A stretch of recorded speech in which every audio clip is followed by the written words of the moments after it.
السلام علیکم ورحمۃ اللہ وبرکاتہ۔ آج کے اس درس میں انشاءاللہ تعالی ہم غسل کا سنت طریقہ بیان کرنے جا رہے ہیں۔ اس ویڈیو میں نہ صرف غسل کا سنت طریقہ بلکہ یہ سمجھے کہ پورا مکمل طریقہ سنتوں کے ساتھ ساتھ پورا بیان کیا جائے گا۔ تو آئیے ہم شروع کرتے ہیں۔ غسل کا سنت طریقہ اور مستحب طریقہ کیا ہے؟ غسل کرنے کے لیے جب ہم جاتے ہیں تو ایک تو یہ ہے کہ کچھ لوگ باتھ روم میں غسل کر رہے ہیں، غسل خانے میں غسل کر رہے ہیں، یا یہ ہے کہ تالاب کے پاس یا کہیں پانی ہے وہاں پہ غسل کر رہے ہیں۔ دونوں میں فرق ہوتا ہے۔ اگر باہر آپ کر رہے ہیں تو آپ کے لیے ضروری ہے کہ چند لوگوں کی نظریں جہاں پڑتی ہیں وہاں آپ بالکل پردے میں رہ کر غسل کریں۔ پردہ کیا ہے؟ وہی مرد کے لیے پردہ یہ ہے کہ وہ ناف کے اوپر کے حصے سے لے کر کے گھٹنے کے نیچے کے حصے تک وہ ستر کو چھپائے گا۔ رہ گئی بات اگر کوئی آدمی جو ہے اندر نہا رہا ہے یا تو وہ ستر چھپا کے نہائے یا پھر ویسے بھی نہا سکتا ہے بغیر کپڑوں کے۔ اگر بغیر کپڑوں کے نہا رہا ہے تو اس کے لیے یہ دیکھنا پڑے گا کہ وہ قبلے کی طرف منہ کر رہا ہے نہیں۔ اگر کپڑے نہیں ہے بغیر کپڑوں کے نہا رہا ہے تو اس کے لیے قبلے کی طرف منہ کرنا جائز نہیں ہوگا، بلکہ وہ قبلے کے جو دوسرا سائڈ ہے اس طرف منہ کر کے وہ غسل کرے گا۔ ہاں اگر وہ ستر کو چھپایا ہوا ہے، پردہ کیے ہوئے ہیں، تو اس حالت میں وہ قبلے کی طرف منہ کر کے غسل کر سکتا ہے۔ اور یہی قانون جو ہے نا خاتون کے لیے بھی ہے کہ اگر وہ بغیر کپڑوں کے غسل کر رہی ہیں تو قبلے کی طرف منہ نہ کریں، نہ پیٹ کریں، اور جو غسل میں پردے کے ساتھ اگر غسل کر رہی ہیں جو ستر ہے تو اس کے لیے جو ہے پھر وہ قبلے کی طرف منہ کر کے غسل کر سکتے ہیں۔ یہ تو ہو گیا بیٹھنے کا طریقہ، غسل کرنے کے لیے ہم جب جا رہے ہیں وہ طریقہ۔ اب جب غسل آپ شروع کر رہے ہیں تو آپ کو کرنا کیا ہے؟ جب غسل آپ شروع کر رہے ہیں تو سب سے پہلے نیت کرنی ہے۔ نیت کیا ہے؟ کچھ لوگ یہ سمجھتے ہیں کہ شاید ہو سکتا ہے نیت کوئی بڑی دعا ہوگی یا نیت جو ہے نا کوئی دعا کی طرح ہوگی۔ نہیں، ایسا نہیں ہے، بلکہ آپ نیت صرف دل سے کریں گے۔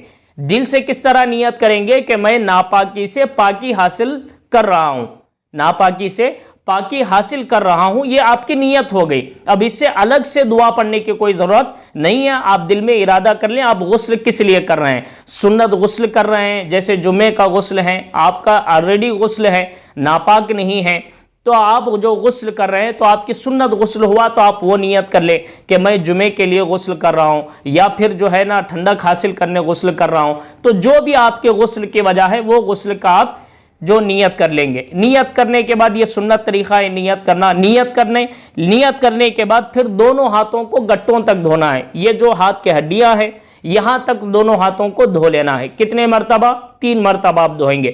3 مرتبہ دھونے کے بعد آپ پھر پانی میں ہاتھ ڈالیں گے۔ اگر آپ دونوں ہاتھوں کو 3 مرتبہ گٹوں تک نہیں دھوئیں گے اور ویسے ہی آپ پانی میں ہاتھ ڈالیں گے، آپ کے پانی میں ہاتھ ڈالنے کی وجہ سے وہ پانی جو بالٹی میں رکھا ہوا ہے وہ سارا پانی ناپاک ہو سکتا ہے۔ تو اسی لیے پہلے نیت کریں، نیت کرنے کے بعد دونوں ہاتھوں کو گٹوں تک دھوئیں۔ پھر اس کے بعد تیسری سنت یہ ہے کہ بسم اللہ الرحمن الرحیم پڑھیں۔ بسم اللہ الرحمن الرحیم پڑھنے کے بعد پھر شرمگاہ کو سب سے پہلے دھو لیں گے، چاہے ناپاک ہو یا پاک ہو، دونوں حالتوں میں، نجاست لگی ہو یا نہیں لگی ہو، دونوں حالتوں میں آپ کو شرمگاہ کو دھونا ہے۔ شرمگاہ کیا ہے؟ ناف کے نیچے کا حصہ۔ ناف کے نیچے کے حصے آگے کی طرف سے بھی دھوئیں، پیچھے کی طرف سے بھی دھوئیں۔ آپ نے شرمگاہ کو دھو لیا، پھر اس کے بعد جس طرح ہم نماز کے لیے وضو کرتے ہیں اس طرح وضو کریں گے۔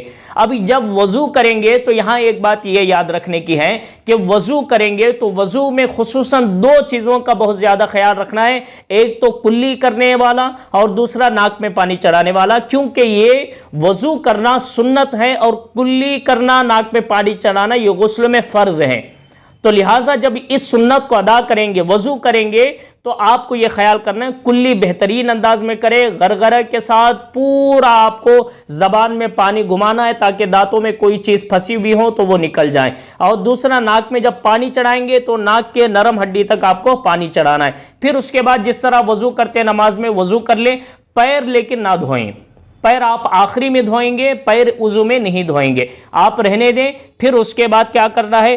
3 دفعہ آپ پانی ڈالیں گے، تو جب پانی ڈالیں گے بدن کے اوپر، وضو کرنے کے بعد آپ بدن پہ پانی ڈال رہے ہیں، تو پانی جب ڈالیں گے تو سب سے پہلی مرتبہ آپ کو کیا کرنا ہے، پورے اچھے طریقے سے مل لینا ہے۔ جس طرح مالش میں تیل ملا جاتا ہے نا، تو اسی طرح بالکل اچھے سے بدن کے ہر حصے کو ملے، بغل کے نیچے کو ملے، رانوں کے بیچ کے حصے کو ملے، تاکہ پورا پانی کا ایک ایک حصہ آپ کے جسم کے ایک ایک حصے تک لگ جائیں۔ آپ اچھے سے پانی جو ہے مل لیں گے۔ ملنے کے بعد پھر کیا کریں گے، سنت طریقہ یہ ہے کہ 3 مرتبہ دائیں جانب پانی ڈالیں گے، 3 مرتبہ بائیں جانب پانی ڈالیں گے، اور 3 مرتبہ سر سے لے کر کے پاؤں تک آپ پانی بہا لیں گے۔ سمجھ میں آ گئی بات؟ اب آپ کا یہ غسل کا طریقہ، سنت طریقہ ادا ہو گیا۔ اب اس کے بعد آپ شیمپو لگانا چاہتے ہیں آپ وہ لگا لیں، صابن لگانا چاہتے ہیں وہ لگا لیں، آپ کا یہاں تک سنت طریقہ ادا ہو گیا۔ اب آپ پورا غسل کرنے کے بعد، آپ کے صابن استعمال کے بعد، ساری چیزوں کے استعمال کے بعد، جب آپ کا غسل مکمل ہو جائے گا تو آپ کھڑے ہوں گے تو ہلکا سے پیچھے ہٹ جائیں۔ سنت طریقہ یہ ہے کہ ہلکا سے پیچھے ہٹیں اور آپ اپنے پیروں کو دھوئیں۔ میں نے کہا تھا کہ وضو میں نہیں دھونا ہے، وضو آپ سادہ کرنا ہے، پیر ایک چھوڑ دینا ہے۔ آپ جب پورا غسل کر لیں گے تو تھوڑا پیچھے سے ہٹ کر، پیچھے ہٹنے کے بعد آپ اپنے پیروں کو دھو لیں گے۔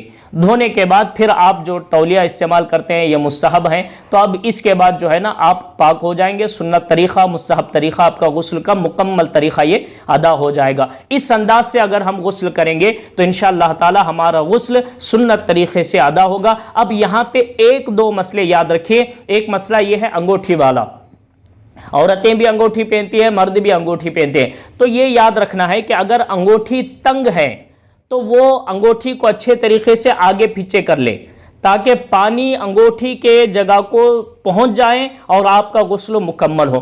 ہاں اگر انگوٹھی ڈھیلی ہے کہ پانی خود بخود پہنچ رہا ہے تو وہاں آپ کو انگوٹھی حرکت کرنے کی کوئی ضرورت نہیں ہے۔ اور دوسرا مسئلہ یہ ہے کہ مرد بھی زلفیں رکھتے ہیں اور عورتوں کی بھی چوٹیاں ہوتی ہیں، تو یہاں ایک یاد رکھنے والی بات یہ ہے کہ چاہے مرد ہو یا عورت ہو، بال جن کے لمبے ہیں اور وہ اگر چوٹی باندھ کر غسل کر رہے ہیں تو ان کے لیے ضروری یہ ہے کہ سر کے بال کے ہر جڑ تک کے پانی پہنچے، بال کے ہر جڑ تک کے پانی پہنچنا ہے۔ اور اگر چوٹی باندھی ہوئی ہے تو جڑ تک پانی پہنچنا ہے۔ اگر وہ چوٹی کو کھول دیتے ہیں، اگر وہ چوٹی کو کھول دیتے ہیں تو پھر ان کے لیے ضروری ہے کہ ہر بال کا حصہ بھگنا ہے۔ یہ فرق ہے اس میں، دیکھیے فرق کیا ہے۔ اگر چوٹی باندھی ہوئی ہے تو جڑ کے ہر حصے تک پانی پہنچانا ہے، اگر چوٹی کھلی ہوئی ہے تو بال کا ہر حصہ بھیگنا ضروری ہے۔ تو یہ بہت ضروری مسئلے ہیں کہ ان کے ہونے کے بعد آپ کا غسل مکمل ہو جائے گا۔ یہ غسل کا مکمل طریقہ یاد رکھیں، اس پر عمل کریں، انشاءاللہ تعالی سنت کا ثواب بھی ملے گا اور غسل بھی مکمل ہوگا۔ اللہ سے دعا ہے اللہ تعالی ہمیں اس سنت طریقے سے غسل کرنے کی توفیق عطا فرمائے۔ السلام علیکم ورحمۃ اللہ وبرکاتہ۔